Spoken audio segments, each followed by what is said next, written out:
ವಿಜಯಪುರ ಮುಖ್ಯ ರಸ್ತೆಯಲ್ಲಿ ಭೀಕರ ರಸ್ತೆ ಅಪಘಾತ. ಗುಡ್ಬನಹಳ್ಳಿ ಗೇಟ್ ಸಮೀಪ ಸ್ಕೂಲ್ ವ್ಯಾನ್ಗೆ ಕಾರು ಡಿಕ್ಕಿಯಾದ ಭಸಕ್ಕೆ ಕಾರು ನಜ್ಜುಗುಜ್ಜು. ರಸ್ತೆ ಬದಿಯ ಮರಕ್ಕೆ ಡಿಕ್ಕಿ ಹೊಡೆದು ನಿಂತ ಕಾರು.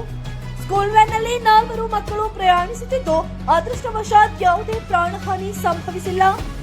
ಗಾಯಗೊಂಡವರನ್ನ ಸ್ಥಳೀಯ ಸರ್ಕಾರಿ ಆಸ್ಪತ್ರೆಗೆ ದಾಖಲಿಸಿ ಚಿಕಿತ್ಸೆ. ಅಪಘಾತದ ಕುರಿತು ಪೊಲೀಸರು ಪರಿಶೀಲನೆ ಹಾಗೂ ಹೆಚ್ಚಿನ ಮಾಹಿತಿಗೆ ನಿರೀಕ್ಷೆ. ಬೆಂಗಳೂರು ಗ್ರಾಮಾಂತರ ಜಿಲ್ಲೆಯ ದೇವನಹಳ್ಳಿ ತಾಲೂಕಿನ ವಿಜಯಪುರ ಮುಖ್ಯ ರಸ್ತೆಯ ಗುಡುವನಹಳ್ಳಿ ಗೇಟ್ ಸಮೀಪ ಇಂದು ಭೀಕರ ರಸ್ತೆ ಅಪಘಾತ ಸಂಭವಿಸಿದೆ.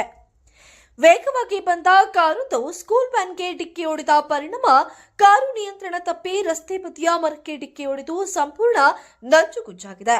ಅಪಘಾತದ ವೇಳೆ ಸ್ಕೂಲ್ ವ್ಯಾನ್ನಲ್ಲಿ 4 ಮಕ್ಕಳು ಪ್ರಯಾಣಿಸುತ್ತಿದ್ದು, ಅದೃಷ್ಟವಶಾತ್ ಯಾವುದೇ ಪ್ರಾಣಹಾನಿ ಸಂಭವಿಸಿಲ್ಲ. ಅಪಘಾತದಲ್ಲಿ ಗಾಯಗೊಂಡವರನ್ನ ಸ್ಥಳೀಯ ಸರ್ಕಾರಿ ಆಸ್ಪತ್ರೆಗೆ ದಾಖಲಿಸಿ ಚಿಕಿತ್ಸೆಯನ್ನು ನೀಡಲಾಗಿದೆ. ಘಟನೆಯ ಮಾಹಿತಿ ತಿಳಿಯುತ್ತಿದ್ದಂತೆ ಸ್ಥಳಕ್ಕೆ ಪೊಲೀಸರು ಭೇಟಿ ನೀಡಿ ಪರಿಶೀಲನೆ ನಡೆಸಿದ್ದು, ಅಪಘಾತಕ್ಕೆ ನಿಖರ ಕಾರಣವೇನೆಂದು ಕುರಿತು ತನಿಖೆ ಮುಂದುವರೆಸಿದ್ದಾರೆ. ಹೆಚ್ಚಿನ ಮಾಹಿತಿಗಾಗಿ MMK ಟಿವಿ ಕನ್ನಡ ಜೊತೆಯಲ್ಲೇ ಇರಿ, ಸದಾ ನೋಡ್ತಾ ಇರಿ.